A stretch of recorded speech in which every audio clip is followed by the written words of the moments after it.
les sportifs les plus performants ont des capacités d'imagerie mentale qui sont au-dessus des autres. Plus on a un niveau élevé, plus on a des capacités d'imagerie mentale qui sont élevées, c'est-à-dire qu'on visualise bien. On visualise, ça veut dire qu'on fait de l'imagerie mentale, soit de visuel, soit de kinesthésique, on arrive à bien le faire, mais surtout, on visualise positivement, on visualise des réussites. Alors, par rapport à ma pratique, j'aime bien citer les 5 C. J'ai mis un petit peu dans l'ordre des demandes. Les demandes classiques des joueurs, la première chose, c'est la confiance en soi. Des joueurs qui ont un petit peu perdu confiance en soi et qui veulent oser un peu plus, avoir un peu plus de joie à nouveau dans leur activité et avoir plus de réussite. La confiance en soi, c'est la première demande en préparation mentale, en préparation psychologique. Ensuite vient la détente mentale, le calme, être calme mentalement. Donc, être calme mentalement, ça ne veut pas dire être tout mou, contrairement à ce que certaines personnes croient.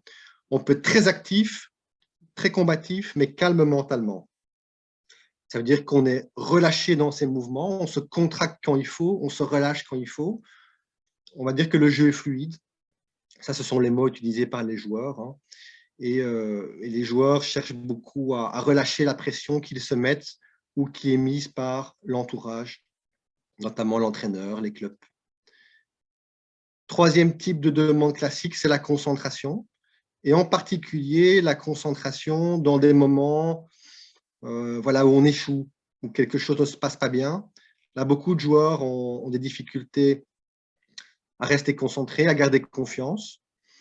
Et donc, on appelle ça, dans le langage courant de la préparation mentale, le zapping, pouvoir zapper les situations le plus rapidement possible pour rester concentré sur son activité physique. La combativité, ça, c'est surtout une demande des entraîneurs ou de l'entourage ou des parents qui voient parfois de manière erronée, parfois de manière juste, mais parfois de manière erronée, certains joueurs qui sont un petit peu nonchalants, un manque de combativité, un manque de persévérance. Tout le monde sait très bien que dans le sport de haut niveau, il y a quand même cette croyance qu'il faut être un combattant, absolument un combattant, et le montrer. On peut être un combattant sans que ça se voit, évidemment.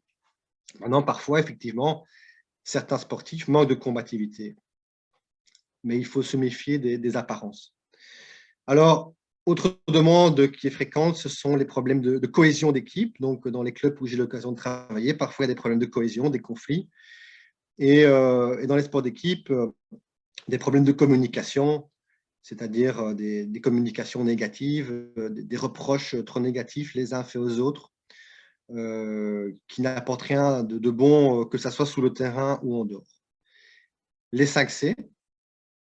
Alors, en préparation mentale, tout le monde a déjà entendu parler de l'état de performance optimale, qui est l'état de flow, où j'ai mis une définition ici, qui est finalement, vous pouvez la lire, c'est finalement cet état de connexion complète avec l'activité sportive, que tous les sportifs qui ont pratiqué la compétition, je pense, ont déjà connu, quel que soit leur niveau. C'est cette sensation que les mouvements se mettent en place facilement, tout va bien, physiquement, on est très bien, on ne ressent pas vraiment les efforts, on est très concentré et tout réussit.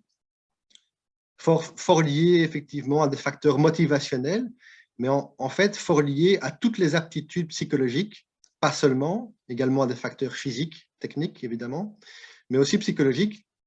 Et finalement, cet état de flow qu'on dit parfois, on ne sait pas entraîner, ça, oui et non. En fait, on sait l'entraîner indirectement, puisque si au niveau de la préparation mentale, de la préparation physique, on est bien entraîné et que forcément on augmente la concentration, on augmente le relâchement, la motivation est présente, tous les facteurs des aptitudes mentales sont bien entraînés, on peut se rapprocher de cet état de flow qui arrive parfois on s'en rapproche. Et on sait en tout cas, et ça c'est le terrain qui le montre, c'est que les sportifs de plus haut niveau, les plus performants, s'en rapprochent le plus souvent. Sachant que même un sportif de haut niveau va connaître des jours moyens et des jours sans.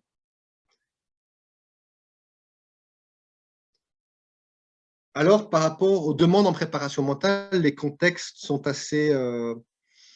voilà, je vous ai mis quelques exemples les plus classiques. C'est se préparer à une compétition importante, un championnat du monde, un championnat d'Europe, un championnat de Belgique. Les périodes de doute, il y a beaucoup de joueurs qui ont des périodes de doute qui alors vont voir le coach mental. Des résultats qui sont moins bons ou alors ils ne sont pas alignés en compétition. Ils prennent rendez-vous chez le préparateur mental. On voit aussi qu'il y a aussi parfois des problèmes de relation avec l'entraîneur. Là, je ne l'ai pas cité, si je l'ai cité un petit peu en dessous. Des problèmes de relation avec l'entraîneur, des communications. Et très souvent, quand les entraîneurs ont le style un petit peu coercitif, qui sont très durs, qui ne communiquent pas beaucoup, ou quand ils communiquent, c'est uniquement pour être, voilà, pour être un peu négatif, et parfois un petit peu trop. Sachant que c'était une interaction évidemment entre la personnalité du joueur et de l'entraîneur. Donc des difficultés avec les entraîneurs, ou alors simplement de la recherche d'optimisation de performance. Ça arrive aussi, les gens qui ont compris qu'en fait la préparation mentale peut apporter quelque chose simplement pour s'entraîner mentalement, pour pouvoir encore aller plus loin dans sa performance, pour se sentir mieux en priorité, et puis être plus performant. Les périodes de blessure, ça c'est aussi assez fréquent, qui sont des périodes assez fragiles pour les joueurs et où il est en fait très utile de pratiquer de l'imagerie mentale de manière encadrée. Les fins de carrière professionnelle, donc on voit aussi des joueurs arriver quand voilà, ils sentent un petit peu que c'est la fin, mais sans vraiment se l'avouer. Ils sont souvent un petit peu moins alignés aussi à ce moment-là.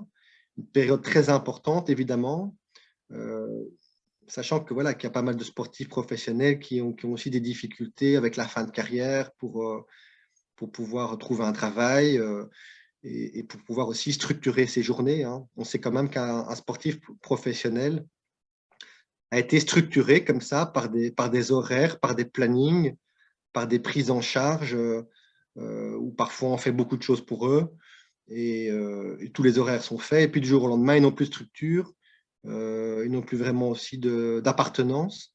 Donc c'est une période qui est assez importante. Et aussi beaucoup de demandes par rapport aux enfants qui viennent des parents qui s'inquiètent. Et donc, parce que l'enfant soit pleure, soit semble ne pas avoir confiance en lui, soit semble être stressé.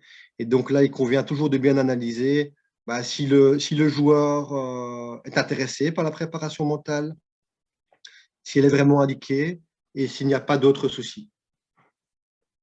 Alors, voici mes principes à moi de préparation mentale que j'ai mis ici en plus. Entraîner les aptitudes mentales plutôt que les réparer. Un exemple récent, c'est un joueur que j'avais vu pendant quelques mois et qui avait des problèmes de stress et qui allait beaucoup mieux. Et qui, voilà, et comme ça allait mieux, il n'est plus venu.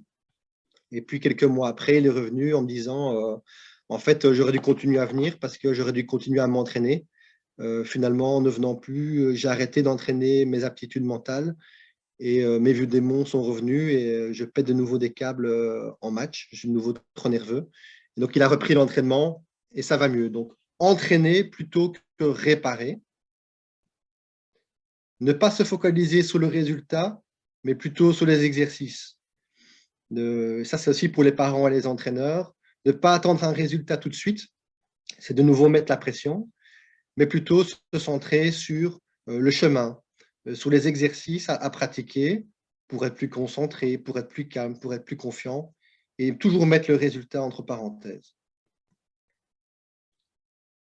Alors, on parle beaucoup de co-construction, co-construire en préparation mentale.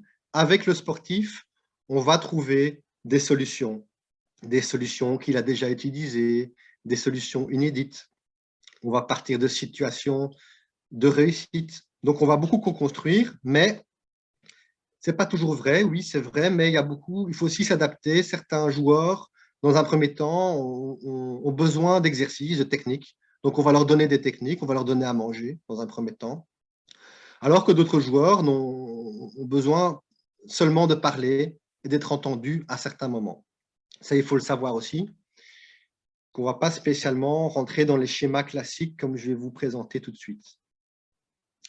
Alors, être créatif, voilà, il y a un exemple ici avec un joueur de football, de nouveau, avec qui on n'aurait pas donné un copec qu'il allait faire de la préparation psychologique parce que c'est quelqu'un qui ne sait pas, qui a vraiment du mal à se confier à quelqu'un, très replié sur lui. Et finalement, en trouvant des stratégies un peu inédites, aller marcher avec lui, faire des séances par téléphone, 5 minutes, 15 minutes. Donc, des choses a priori qu'on dit qu'il ne faut pas faire. Mais finalement, ça a fonctionné et une relation a pu se mettre en place. Donc, c'est vraiment la relation avec un joueur qui est centrale, qui est parfois très difficile à mettre en place. Parfois, certains joueurs, certains sportifs, c'est compliqué. Ils ne sont pas réceptifs, ils n'ont pas envie. Donc, parfois, on doit post-poser. Mais la relation, c'est vraiment ça, c'est pouvoir créer un lien.